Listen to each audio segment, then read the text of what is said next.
We hate to have to move on to this section because it is the ugly, and unfortunately, it is a topic that is going to be out there for a while. But it turns to the Houston Texans linebacker Azeez Al-Shaair and his tackle and punishment on Trevor Lawrence in the Jacksonville Jaguars game. If you haven't seen it yet, I would please advise that it's not comfortable viewing. So that's just advisory thing there for you. But what basically happened was towards the end of the second quarter, Trevor Lawrence slid, of which obviously, as we know, as NFL fans, you're not allowed to be hitting them occasions. But Azeez Al-Shaair did in fact tackle him and collided quite aggressively into his helmet, jerked his neck back, completely knocked Trevor Lawrence out. He was out for the rest of the game with concussion. Mac Jones came in for the Jacksonville Jaguars. He is the former 49er and Titan has now been suspended for 3 games. It's important to note he has issued an apology, but they are also appealing the 3 games. So I think that is a double-edged coin of that sort of thing. James, I mean, immediately, it's not what we want to see in the game. No. I feel we see it more often than we should on certain occasions, and I'm not saying that it's a targeting thing or anything like that, but I think it's a self-awareness, knowing the rules thing, and a little bit of, I understand. Having never played the sport, but having played sports, you've got to know when to keep a lid on things, right? You do, and we do forget about the highly competitive nature of these guys going out there. They're really pumped, and there's a lot of pressure on them. They're earning mega money and everything else, and that a lot is expected of them. Now, I don't condone what has happened here in any way. I've always been nervous about the quarterback slide. I've always thought that it can lead to too many of these instances, and I'm not for 1 second saying Trevor Lawrence was in the wrong. His slide to me looked awkward. It wasn't the control. If you watch a veteran, and I think Aaron Rodgers does this really well. One of the few things he's done well all year. But the way that he slides sort of on one side, controls his upper body, turns his shoulder, and sort of braces himself as he goes down to the ground, would negate some of these problems. Lawrence was back on his backside, sort of really in a really vulnerable position. Now, Al-Shaair was going to make the play, and I don't know. I've tried to look back at it in sort of slow motion and see, had he already committed? Was this momentum? But it was too low. Like, he wouldn't tackle there naturally. That would have been knees or below, and that's not an NFL tackle. We know that. So I do think, as much as he can say, and his teammates and his coach can come out and defend him and stuff, it looked bad. It looked really bad. And I'm surprised that the ban is only 3 games. I mean, NFL Vice President of Football Operations, John Runyon, I don't know if you've seen any of this statement, so I'll just quickly read a little bit of this to you, because I think he sums it up quite well. And it's not just also, I think, for context, about the hit. It's about the aftermath of the hit as well, and everything that preceded it. So after the hit, you proceeded to engage in a brawl, which you escalated when you pulled an opponent down to the ground by his face mask. After the referee announced that you were disqualified for the hit and your unsportsmanlike acts, you removed your helmet and re-engaged with your opponent while walking down and across the field, which started another physical confrontation in the end zone. Your lack of sportsmanship and respect for the game of football and all those who play, coach, and enjoy watching it is troubling and does not reflect the core values of the NFL. Your continued disregard for NFL playing rules puts the health and safety of both you and your opponents in jeopardy and will not be tolerated.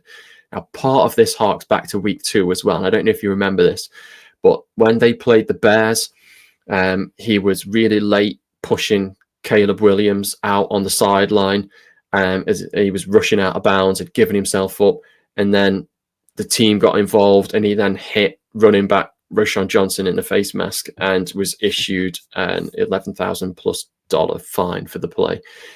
So he's got previous, and that's part of why this 3-game suspension is what it is. I think they can appeal it all they want, but I Do you can't think they see should this being appeal it? tolerated. No, Do you no, think that looks good? Because I don't think that's a great no, look myself. no. I think appealing means that you don't think you're in the wrong. D'Amico That's how Ryans, I take from that. yeah, D'Amico Ryans has spoke about it and said that obviously it was unfortunate and it's twofold. And again, it comes. This is sort of made me think about the slides. The quarterbacks, they try to gain an advantage of the rules with the slide, get extra yards and everything else.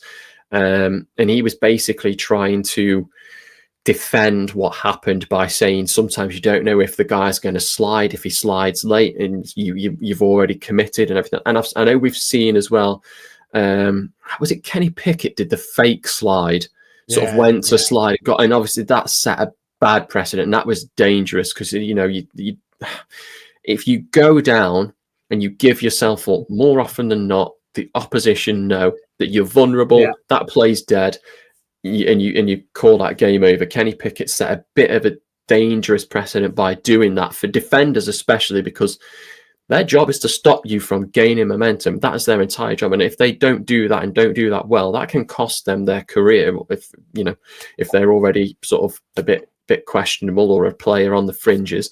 So I'm not putting a whole lot of blame on him, but the defenders have had to change the way they think about this sort of sliding process that the quarterbacks are committing to.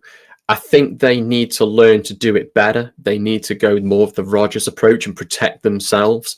Kyler Murray is he's brilliant at it. Yeah, he's former baseball background. Yeah, Mahomes is good at it as well. Again, former baseball background, and that does change things. The blame is on Al-Shaair completely. He shouldn't have done it.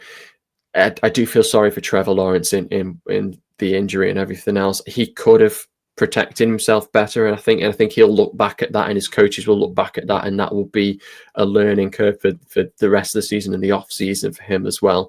I hope he recovers quickly and the damage isn't too serious. But we're yet to hear yet what that extent of that will be, whether he'll be playing this weekend coming or not. But when we look at the Texans, Johnny, they're in desperate need of keeping their best players on the pitch. And Al-Shaair is a very good linebacker, has been a good linebacker for a long time now. And, he's going to miss, he's going to not be back till January now. That's against the Titans. He's going to miss games against the Dolphins, Chiefs, and Ravens. His Texans team at 8-5 with the Colts and their tail at 6-7. They're looking to make a good push into the playoffs. How much is it going to impact the team?